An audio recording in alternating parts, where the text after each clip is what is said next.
He believed that the unexamined life wasn't worth living, and he examined it so hard the government gave him a cup of poison. Socrates never wrote a word. That was left to his dramatic fanboy.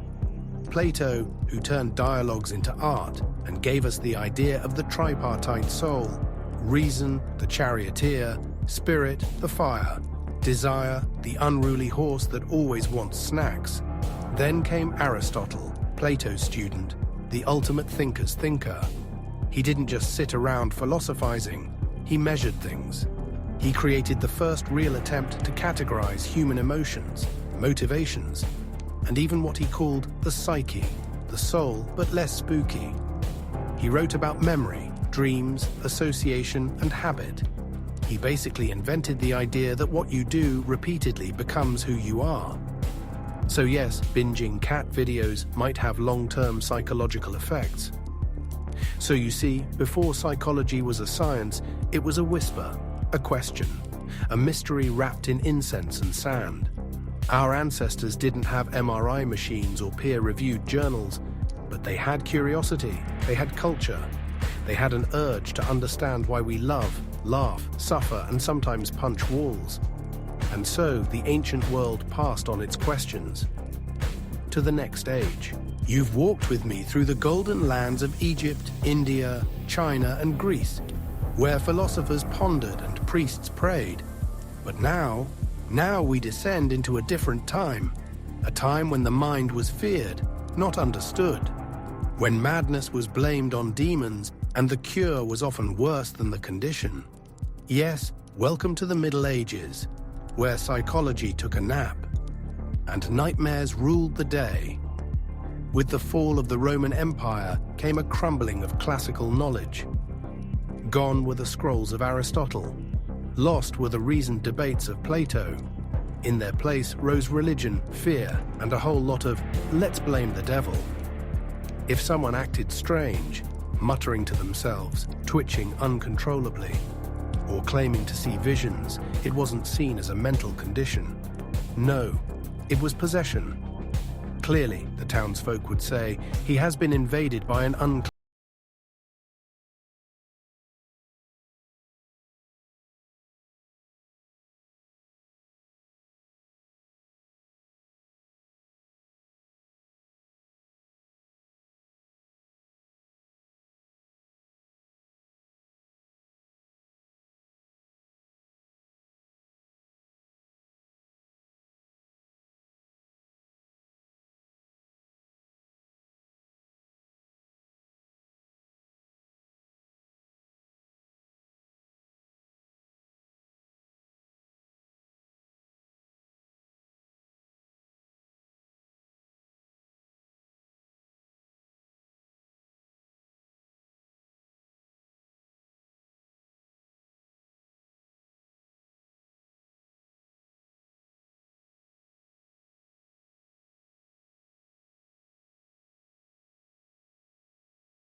might have a natural cause, that people who suffered deserved care, not cruelty. These ideas were whispered at first, scribbled in secret, passed hand to hand. And so, from superstition to skepticism, the world began to shift. So ends the tale of psychology's dark age, a time when minds were misunderstood, yet seeds of progress quietly took root. But do not rest yet, dear listener, for in the next chapter, the mind shall be split like a clock. Dissected, measured, poked, and prodded, we shall meet Descartes, who doubted everything but his own doubt, and witness the birth of psychology as a science. You have walked through the ancient temples, stood in the shadows of madness, and tasted the bitter smoke of superstition. But now, we enter a time of revolutions, not just the kind with guillotines and powdered wigs, but mental revolutions, philosophical revolutions, the very birth of the idea that the human mind, your wild, wandering, daydreaming mind, could be understood like a machine. Let us begin in the 17th century. The air smells of burning candles and fresh ink. Scientists across Europe are falling madly in love. With reason. This is the age of Galileo, Newton, and Kepler, men who looked up at the stars and said, "We can measure that." The world, they believed, was not some mystical soup of spirits and omens. No, it was a machine, a vast, ticking, orderly machine. And if the universe was mechanical, maybe the human body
theory and even early behaviorism.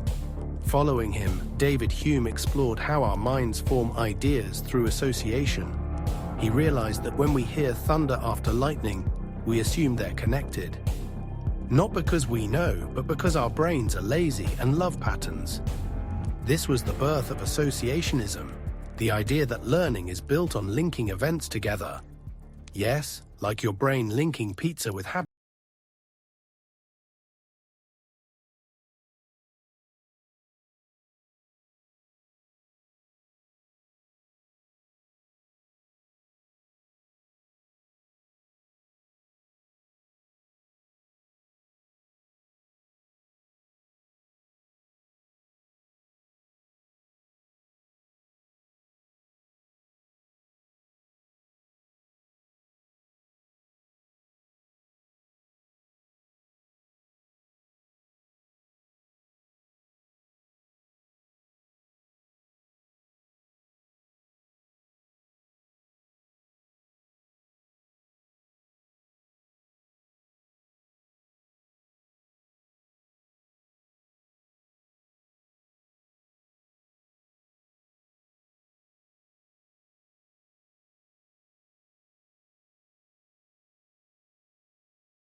Slicing open skulls. The 17th century saw the birth of modern anatomy, and with it, early neuroscience.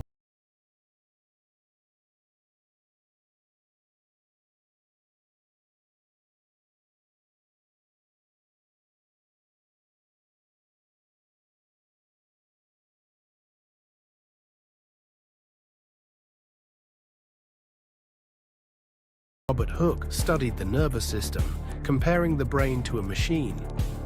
He believed thoughts could arise from mechanical processes like heat, pressure, and motion in the brain.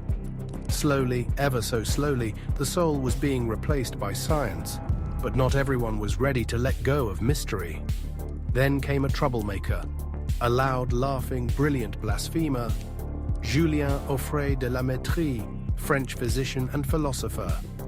His book, L'Homme Machine, Man a Machine.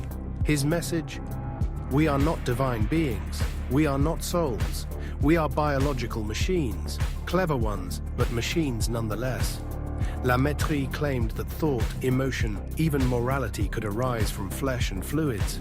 No gods, no ghosts, just gears. Needless to say, this went down like a rotten egg in the Enlightenment salons. He fled France, was condemned across Europe, and died at age 41 from overeating pheasant pâté at a dinner party. Even his death sounded mechanical.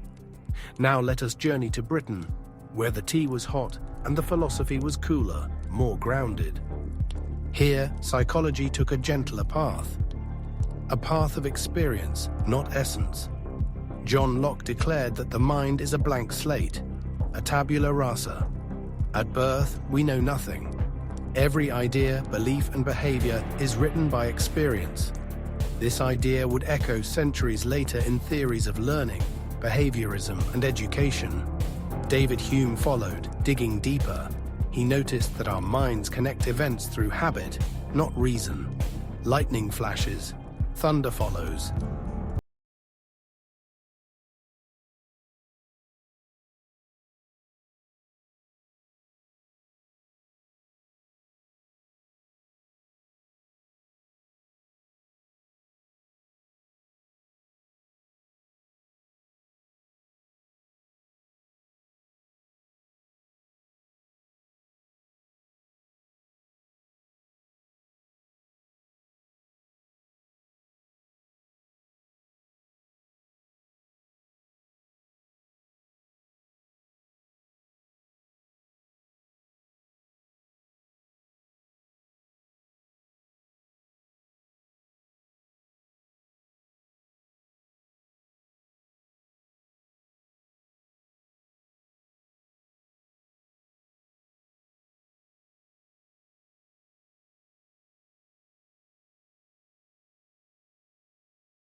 Named Wundt built something no one had dared before, the first psychology laboratory.